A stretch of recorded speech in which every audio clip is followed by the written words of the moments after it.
Un taquillo de cera ahí pegado en el oído. ¿Cómo reconocerlo para ver si efectivamente ese es el problema que usted tiene?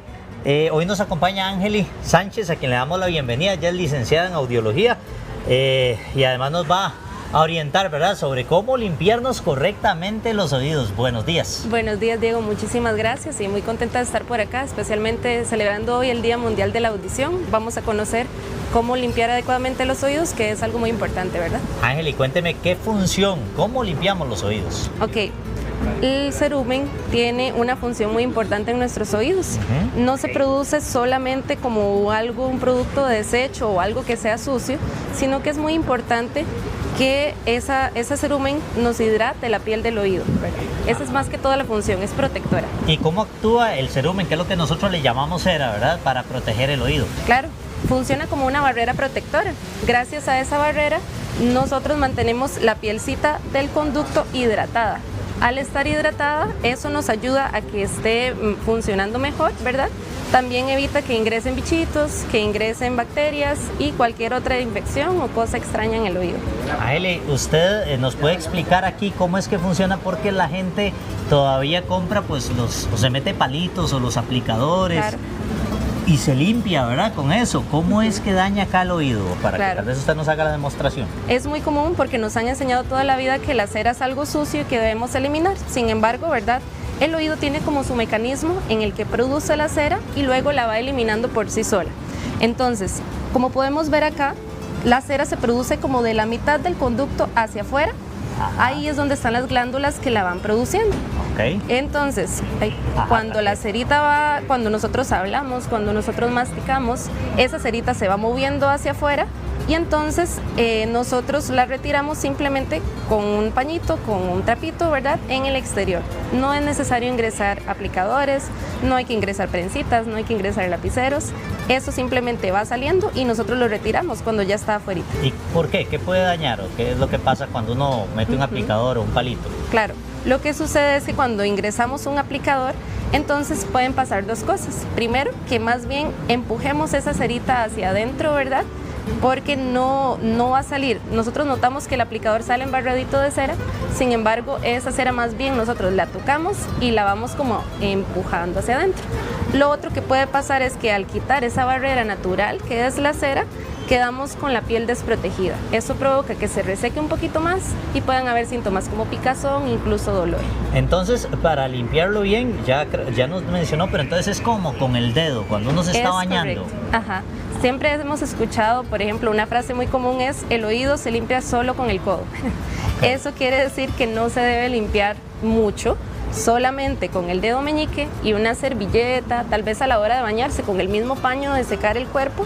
Vamos a limpiar la región de atrás, todos los canalitos y hasta donde llegue el dedo meñique es como lo máximo que nosotros deberíamos ingresar, no es necesario meternos mucho. Ok, y eso puede uno ponerle un poquito de jabón o mejor sin jabón, nada más el pañito con el agua. Vieras que lo recomendable es que sea un trapito seco, ojalá. Se puede, si está ligeramente humedecido, bueno, se puede humedecer un poquito con agua, no hay que usar jabón, alcohol o ninguna otra sustancia que lo pueda irritar más bien. Ángel, ¿y cuándo deberemos consultarle al médico? Que ya tenemos algún problemilla o algo que nos está quejando. La consulta al médico se realiza cuando los síntomas persisten por mucho tiempo. Por ejemplo, que persista la picazón, que haya sensación de oído tapado o también que haya alguna secreción extraña diferente a la del cerumen con un olor diferente. Todas esas cosas son señales de alerta. También si tengo una pérdida auditiva que empezó, que no se termina sino que persiste, todas estas son señales de que hay algo pasando, ya sea en la parte más externa o en la parte más interna, y por eso es tan importante realizar una consulta temprana. Usted nos mencionaba ahora lo del oído tapado. Eso es similar a lo que uno siente cuando va a una piscina o al río y sale y se siente como esa cosilla ahí. Como esa sensación. Ajá. La sensación de oído tapado puede deberse a varias causas. Principalmente podríamos pensar en dos en este momento. Por ejemplo, un tapón de cerumen nos puede ocasionar esa sensación de oído tapado, ya que si se forma el tapón, pues ocluye totalmente, ¿verdad?, el espacio por donde transita el sonido. Sin embargo, no siempre se trata de un tapón de cerumen. También puede ser que en esta región de por acá, ya después del tímpano, cuando uno, por ejemplo, va a la playa o cuando va a la montaña, donde hay cambios de presión, El oído debe mantener y regular la presión desde el exterior hacia el interior.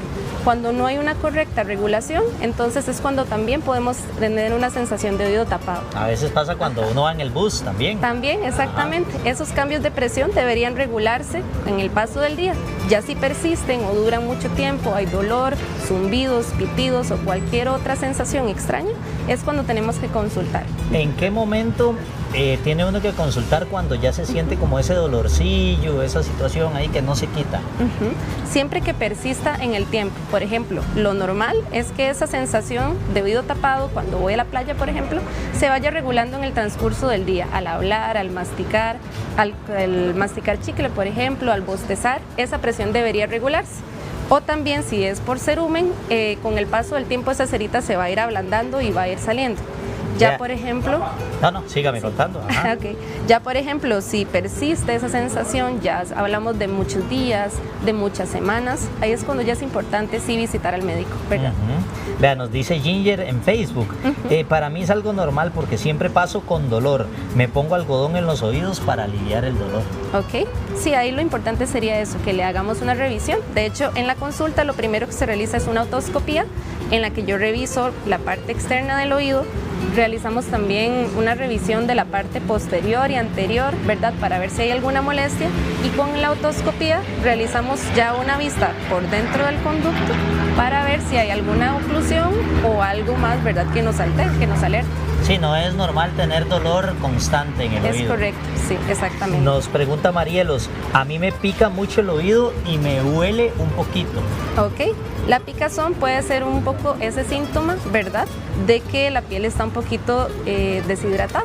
Entonces lo importante ahí siempre va a ser que un médico especialista nos revise el oído para confirmar qué es lo que está pasando por ahí, nos dé las recomendaciones, y si hay salida de líquido, ¿verdad? Específicamente si tiene algún olor particular, ya eso también es una señal de alerta para nosotros poder comenzar a evaluar qué será lo que está pasando por ahí, ¿verdad? Ginger también nos había dicho acá que hace años le hicieron un examen y le dijeron que distorsiona las palabras porque el oído izquierdo no está escuchando de largo las palabras, pero los ruidos sí. Y también dice que le da mucha infección en los oídos y cuando va a consulta nunca sale con nada, pero dice que pasa con mucho dolor y esa picazón.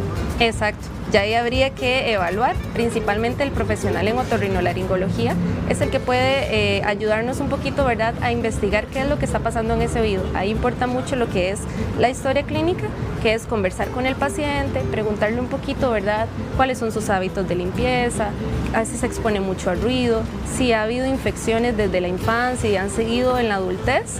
Todas esas cosas nos van dando como pistas para poder identificar por qué es que hay una pérdida auditiva, de dónde es el origen y si hay una infección. ¿Qué pasa si la persona siente constantemente esos zumbidos o esos pitidos en el oído? Claro, depende también de qué tipo de zumbido. De hecho, en la consulta se comienza como haciéndole una entrevista para caracterizar ese sonido. Si es agudo, si es como un sonido de aire, que a veces lo describen así, si persiste, si siempre está sonando, o si más bien al hacer movimientos, al masticar o al tocar, a veces disminuye, a veces aumenta.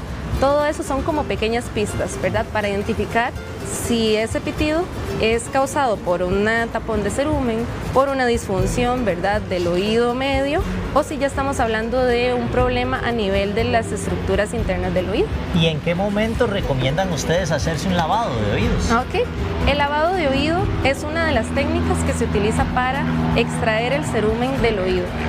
Las técnicas son generalmente tres, son las que más se utilizan: la de lavado, la de la extracción por medio de cureta, que es cuando el médico ingresa, ¿verdad?, como un palito para ir sacando la cera de a poquito, y también lo que es la aspiración, que es como un tubito igual que va succionando esa cerita, ¿verdad? El lavado, que es el que más conocemos, lo que se realiza es introducir agua como a una temperatura ambiente, ¿verdad?, para que esa cerita poco a poco vaya saliendo.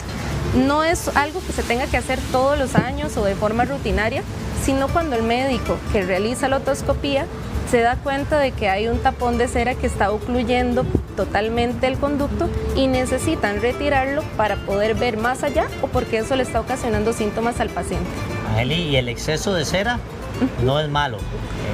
No, es como una característica propia de cada persona. Algunos producimos un poquito más, otros producimos un poquito menos. Eso incluso va cambiando con el tiempo, donde los adultos mayores, en ellos podemos ver una cerita incluso que cambia, que es un poquito más seca, que los tapones se hacen con más frecuencia. Lo que no es normal es tener síntomas por esa cerita, ¿verdad? A veces los pacientes llegan y nos dicen como, perdón, es que tengo el oído sucio, qué vergüenza, me lo va a revisar. Pero no, la cera es algo más bien que nosotros queremos ver porque significa que hay salud en ese conducto auditivo. Ángel, y gracias por venir a darnos todos esos consejos sobre los oídos, muy amable. No, con mucho gusto y un placer. Maricris.